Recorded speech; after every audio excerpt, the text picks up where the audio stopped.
What's going on, guys? It's Jerome back at it again with another episode of NBA Kicks, the show where we count down the top 10 best sneakers in the NBA every single week of the season. I want to wish you guys a happy new year. It is finally 2024. I also hope you guys had an amazing holiday season as well. And if you picked up any sneakers during the holiday, I want to know what you guys picked up. So let me know in the comment section below. If you got multiple pairs, maybe only drop your favorite pair that you got. And if you only got one pair, let me know what that pair was down below. I can't wait to see what you guys added to your collection. This week's episode is incredible. We have a brand new signature sneaker debut. We have one of the best customs of the entire season that I think we're gonna see all year long. And we have all of those Christmas Day kicks as well. So it's gonna be great. Sit back, relax, and enjoy this week's episode of NBA Kicks.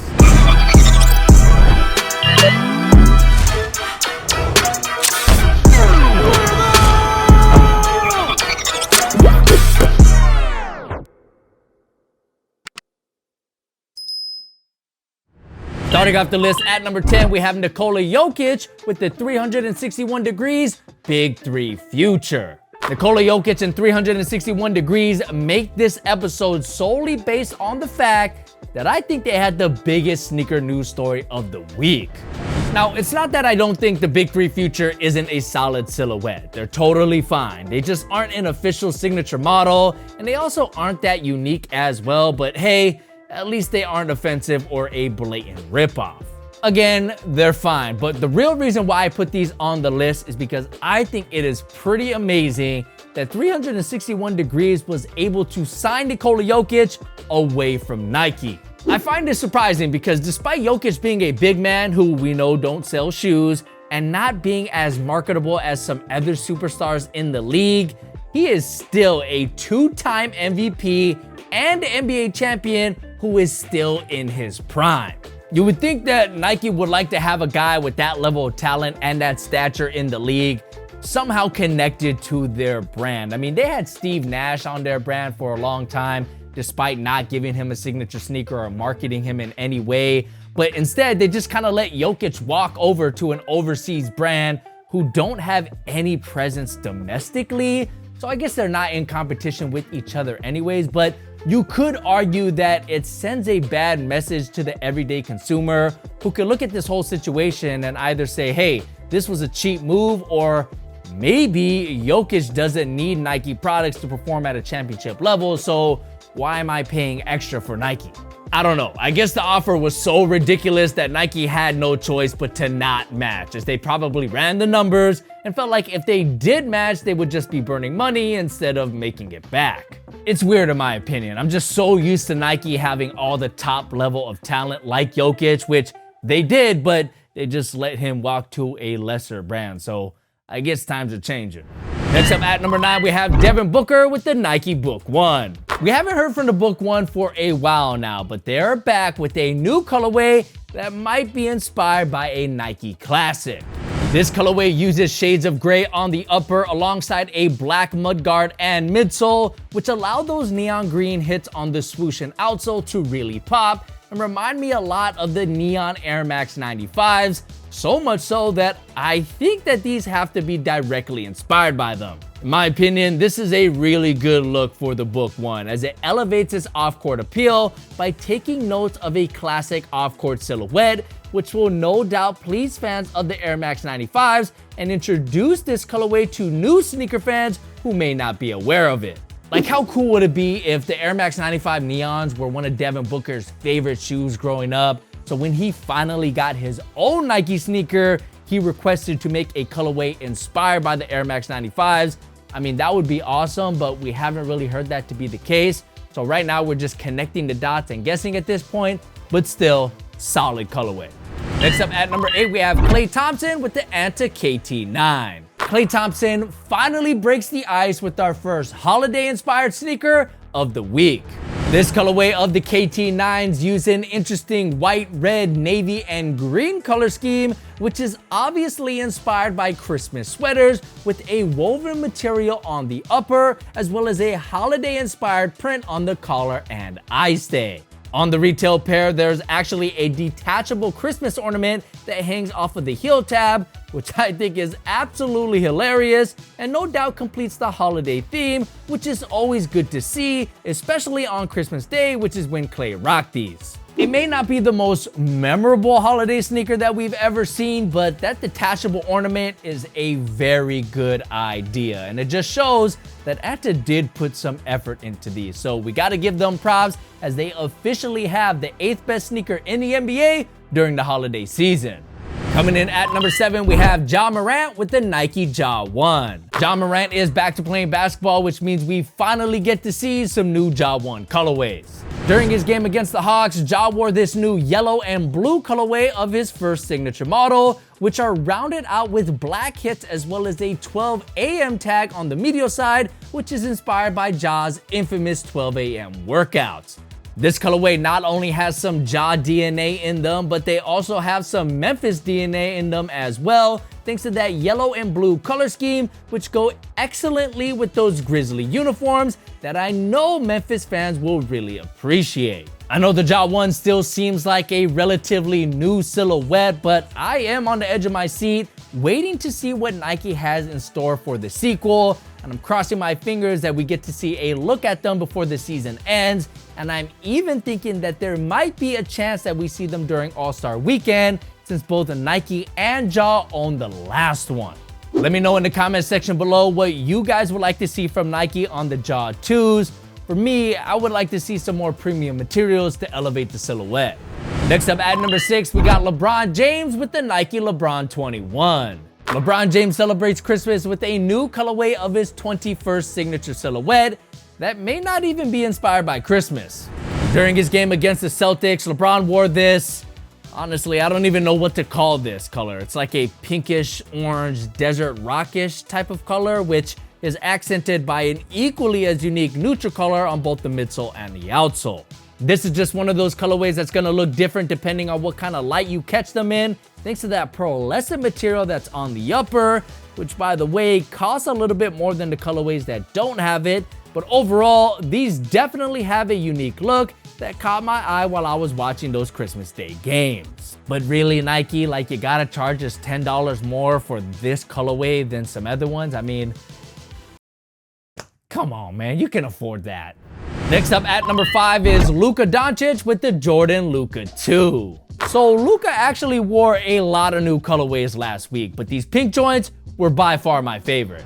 Luka debuted a cool glow-in-the-dark and purple colorway against San Antonio, as well as a black, teal, and yellow colorway, which is solid no doubt, but this pink and gold pair that he rocked against the Clippers is just flat out fantastic.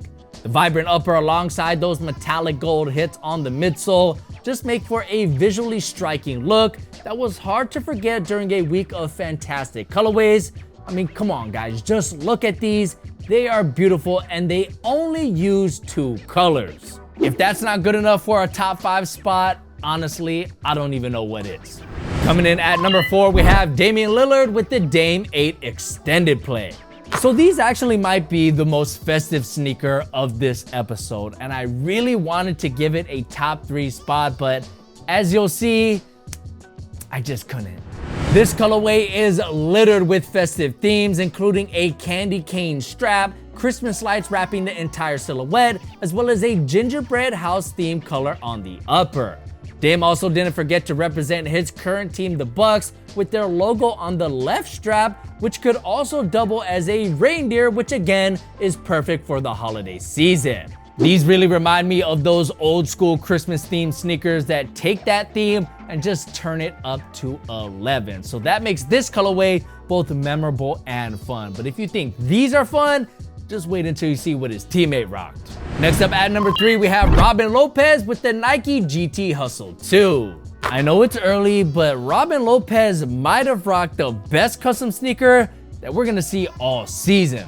Using the GT Hustle 2 as his canvas, Robin Lopez paints this custom with an Uncle Scrooge Lucky Dimes theme, which not only feature Uncle Scrooge on the upper swimming in his fortune, but also features 2 eyelets that are also custom made, which really send these over the top. And yes, I'm fairly certain that Robin Lopez made these customs himself, but even if he didn't, these would still be one of the best custom sneakers of the season because the artwork is incredible, the color scheme works, and we have extra features such as those eyelets, which again are also custom made. I know Robin Lopez doesn't really play a lot these days, but man, I really hope he keeps making custom kicks like this because earlier in the season, he had an incredible Zoom Freak 5 custom, and now we got these GT Hustle 2. So Robin, if by the off chance you're watching this, keep up the good work. You're killing it, my guy. Coming in as our runner-up, we have DeMar DeRozan with the Nike Kobe 4. All right, so fess up, you guys. Who was able to cop these on release day? Now, of course, I tried my luck on the sneakers app to get the Gift of Mamba Kobe 4 Pro Tros, but as you might have guessed, I was not so lucky, which really was a stake through the heart because I think this is the best non-OG colorway of not just the Kobe 4s, but maybe even any Kobe sneaker that's ever existed. Now, I know that might be somewhat of a hot take because these are essentially just a blacked out colorway of the Kobe 4s, but to me, this colorway perfectly represents the Mamba mentality, which Nike themselves have been pushing with their new That's Mamba campaign. I know some of you guys might call me biased because I'm a huge Kobe fan, but come on guys, this shoe is beautiful. I love the materials that they used here. It really gives the shoe a elevated luxury feel, and also the blacked out look just looks vicious on the court, which can only be described as That's Mamba.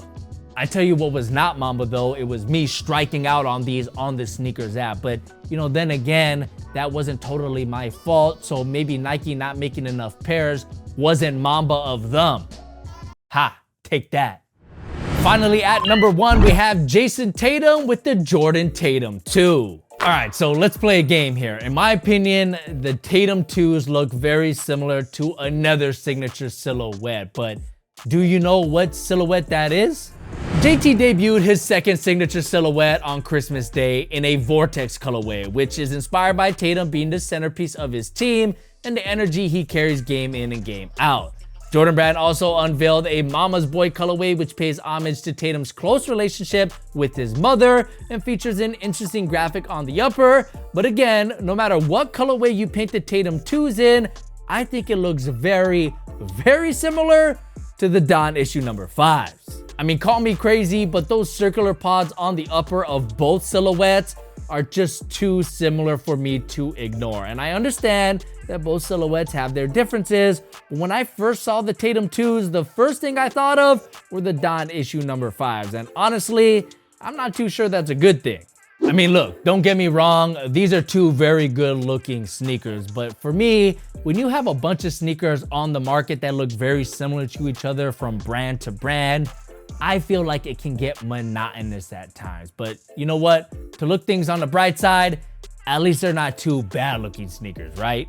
At the end of the day, Tatum still debuted a new signature silhouette, which again is the pinnacle of the sneaker world in my opinion. So due to the rules that we have established on NBA Kicks, it is now time for me to officially crown Jason Tatum and the Tatum 2s as the best sneaker worn in the NBA during week 8 of the 2023-24 season.